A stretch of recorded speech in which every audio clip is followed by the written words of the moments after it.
This is a strategic scenario. Based on publicly available U.S. Navy doctrine, F-35C sensor capabilities, and Iranian ballistic missile programs, this video explores what could happen when one fighter pilot sees what a billion-dollar carrier radar misses. 8 minutes, one decision, one pilot. In this scenario, one F-35C Lightning II pilot on routine patrol over the Strait of Hormuz detects something that USS Gerald Ford's AN/SPY-6 radar, the most advanced naval radar ever built, does not see. A civilian commercial aircraft on a published flight plan. Legal call sign, legal transponder, filed flight path from Doha to Tehran. And one anomaly that only the F-35C's electro-optical targeting system can detect at this range. 8 minutes from the moment Lieutenant Marcus Chen sees the anomaly to the moment Iran's most dangerous weapon would have hit the most expensive ship in the United States Navy. 8 minutes to file a report nobody asked him to file. 8 minutes to convince a chain of command to break protocol on a civilian aircraft. 8 minutes that change everything. Lieutenant Marcus Chen had been flying F-35C Lightning II aircraft for 2 years. 8 months attached to VFA-147, the Argonauts, the United States Navy's first operational F-35C fighter squadron, 47 combat air patrol sorties from USS Gerald Ford, 0 engagements. At 06:12 in the morning, Chen launched on his 48th Combat Air Patrol from the carrier's catapult system at 33,000 pounds of military thrust. His F-35C, tail number Argonaut 207, manufactured by Lockheed Martin at a unit cost of approximately $94 million, climbed to 26,000 feet over the central Persian Gulf. His patrol assignment was routine. Bearing 047, distance from USS Gerald Ford, 42 nautical miles. Standard combat air patrol orbit, 2 hours on station, refuel from a KC-46 Pegasus tanker, return for another 2 hours. His helmet-mounted display system, built by Collins Aerospace, projected the standard Persian Gulf threat picture onto his visor. Iranian coastal radar emissions, nominal. Commercial air traffic, heavy. Surface contacts, 43 commercial vessels, all transponders broadcasting, all flight plans verified. One contact caught his attention, not because it looked dangerous, because it looked too normal. A civilian Boeing 737 designated Mahan Air Flight 421, transiting from Doha International Airport to Imam Khomeini International Airport in Tehran. Cruising altitude 37,000 feet. Filed flight plan dated 3 weeks earlier. Transponder broadcasting correctly. Every parameter exactly as expected, except for one. Here is why the F-35C Lightning II sees what USS Gerald Ford's radar cannot. The carrier's primary air search radar, the AN/SPY-6 Advanced Missile Defense Radar built by Raytheon, has a detection range against fighter-sized targets out to 400 kilometers. But the SPY-6 is optimized for incoming threats. It looks for missiles. It looks for aircraft on attack profiles. A civilian Boeing 737 cruising at 37,000 feet on a published commercial route is classified as low-priority surface traffic. The F-35C carries something different. The AN/APG-81 Active Electronically Scanned Array Radar built by Northrop Grumman. The AN/AAQ-37 Distributed Aperture System, 6 infrared cameras built into the aircraft's skin. The AN/AAQ-40 Electro-Optical Targeting System, built by Lockheed Martin, with thermal imaging capability that can detect heat signatures from 50 kilometers away. USS Gerald Ford sees a Boeing 737. Lieutenant Chen's F-35C sees a Boeing 737 with an additional heat signature underneath the fuselage that should not be there. That signature was the entire scenario. Chen's first detection was passive. The AN/AAQ-40 Electro-Optical Targeting System, operating in passive infrared mode to avoid emitting any radar energy that Iranian sensors could detect, registered an additional heat source approximately 3 meters below the Boeing 737's centerline. Heat signatures on commercial aircraft come from 2 sources: engines mounted on the wings, and the auxiliary power unit mounted in the tail. The signature Chen was looking at was forward of the wings, centered along the fuselage axis, and approximately 3 times hotter than ambient atmospheric temperature. Not engine heat, not APU heat, active electronics. Chen ran the standard cross-check at 0628. He activated his AN/APG-81 radar in low probability of intercept mode. The radar returns from Mahan Air 421 came back consistent with a Boeing 737-800. Length 39 meters, wingspan 35.8 meters, empty weight 41,000 kilograms. Everything matched the aircraft type. Everything except the heat signature underneath. Chen ran his second check at 0631. He activated the AN/AAQ-37 distributed aperture system, 6 infrared cameras built into the F-35C's skin that provide 360-degree thermal imaging. The DAS gave him a sharper image. The heat signature beneath the Boeing 737 was not random. It was elongated, cylindrical, approximately 7 meters in length, and it was producing a steady thermal output consistent with active onboard electronics. Chen had 3 possibilities. The first, external cargo pod with electronic equipment, legal but rare on commercial passenger flights. The second, maintenance sensor package, possible.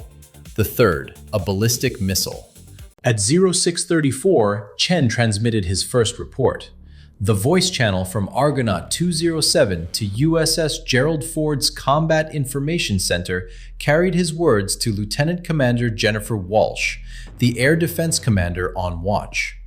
Chen requested authorization for a closer visual inspection of Mahan Air Flight 421. Walsh denied the request. Mahan Air was on a published commercial flight plan in international airspace. The aircraft's transponder was broadcasting correctly. Closing visually on a civilian airliner, even with passive sensors, was a diplomatic incident waiting to happen.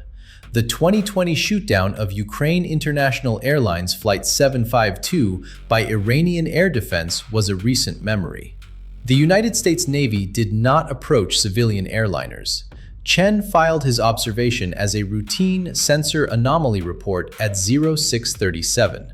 The report routed through automated assessment algorithms and came back classified as routine commercial aircraft thermal variation, consistent with cargo pod or maintenance equipment. No further action required. Chen looked at that response for a long time. Then, he did something the F-35C's tactical doctrine permitted but rarely encouraged. He used his aircraft's full sensor suite, APG-81 radar, DAS, EOTS, simultaneously in active mode, accepting the small risk that Iranian electronic intelligence might detect his emissions, and built a complete thermal optical radar signature profile of Mahan Air Flight 421. The signature was not a cargo pod. The signature was an air-launched ballistic missile. At 0642, Chen broke procedure. He went outside the chain of command. He called the Air Wing commander aboard USS Gerald Ford directly on the squadron tactical channel. Captain Robert Tanaka had been an F-14 Tomcat pilot during the 1988 USS Vincennes incident, the accidental shootdown of Iran Air Flight 655. He understood more than perhaps anyone in the United States Navy what was at stake when a fighter pilot reported a civilian aircraft anomaly. Tanaka listened to Chen for 2 minutes and 17 seconds. Then he asked one question. "Are you certain?" Chen's answer was, "Sensor fusion confidence 94%. Heat signature consistent with Khalij Fars anti-ship ballistic missile variant. Carrier in launch envelope in approximately 8 minutes." Tanaka was on the phone to Rear Admiral Michael Hayes at 0645. Hayes was on the phone to Combined Air Operations Center at Al Udeid Air Base, Qatar at 0646. The KAOC was on the phone to the Saudi Air Defense Coordination Cell at 0648. Saudi Arabia did something it has never publicly admitted doing. It scrambled two F-15SA Strike Eagles from Prince Sultan Air Base on an emergency intercept profile against a commercial aircraft transiting Iranian-claimed airspace, with American verbal authorization but no written authorization, on the basis of a single F-35C pilot's sensor report. The Saudi F-15s were airborne at 0653. Their target intercept time, 0704. Mahan Air 421's projected missile release window opened at 0706. 2 minutes of margin. Here is the 8-minute timeline that decided everything. 0628, Chen's first thermal detection. 0631, distributed aperture system confirms cylindrical heat signature. 0634, first report filed. Denied. 0637, second report filed. Classified routine. 0642, Chen breaks procedure, contacts Air Wing Commander Tanaka directly. 0645, Tanaka calls Rear Admiral Hayes. 0648, KAOK contacts Saudi Air Defense Coordination Cell. 0653, two Saudi F-15SA Strike Eagles launch on emergency intercept. 0704, Saudi F-15s reach intercept position 8 kilometers from Mahan Air 421. 0706, Mahan Air 421's projected missile release window opens. 0708, Mahan Air 421 reverses course toward Tehran. Missile never released. 2 minutes of margin between American naval doctrine breaking protocol and a Khalij Fars anti-ship ballistic missile being fired at USS Gerald Ford from 40,000 feet. One pilot, one observation, 8 minutes. Mahan Air Flight 421 landed at Imam Khomeini International Airport in Tehran at 0812. According to publicly available aviation tracking data, the flight was uneventful. According to Iranian state media, the aircraft completed a routine commercial transit. According to civilian passengers on board, none of whom existed because the flight carried no actual paying passengers, despite the manifest claiming 174, the flight was uneventful. Iran could not announce what had happened, acknowledging that an air-launched Khalij Fars anti-ship ballistic missile had been mounted on a commercial Boeing 737 with a fake passenger manifest intended for use against USS Gerald Ford would have meant acknowledging that Iran had successfully concealed a military weapons platform on a civilian aircraft, a violation of every international aviation convention. That the operation was detected and aborted by a single F-35C pilot's sensor observation.